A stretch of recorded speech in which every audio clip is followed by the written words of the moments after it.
चांगलं वाटतं का? कोणी तुम्हाला मारलं तर तुम्हाला चांगलं वाटेल का? चांगलं वाटणार नाही. अरे मग मी कोणाला मारलं तर त्याला कसं चांगलं वाटेल? त्यालाही चांगलं वाटणार नाही. माझी खूप आवडती वस्तू आहे, मूल्यवान वस्तू आहे, जी मी माझ्याजवळ ठेवू इच्छितो, आणि कोणी ती चोरून नेली, हिसकावून घेतली, झडप घालून घेऊन गेलं तर चांगलं वाटत नाही ना?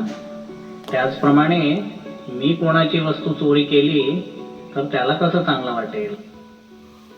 कोणी खोटं बोलून आपल्याला फसवलं, अरे तसंच आम्ही कोणाला खोटं बोलून फसवलं तर त्याला कसं चांगलं वाटेल?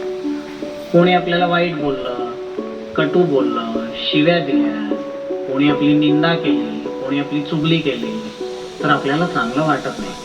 तर आम्हीही कोणाला वाईट बोललो, कटू बोललो, निंदा केली, शिव्या दिल्या तर त्याला कसं चांगलं वाटेल? नाही चांगलं वाटणार. तुमचे भाऊ आहेत, बहिणी आहेत, कोणी बदमाश मुलांनी तुमच्या बहिणीची छेड घातली, बदमाशी केली,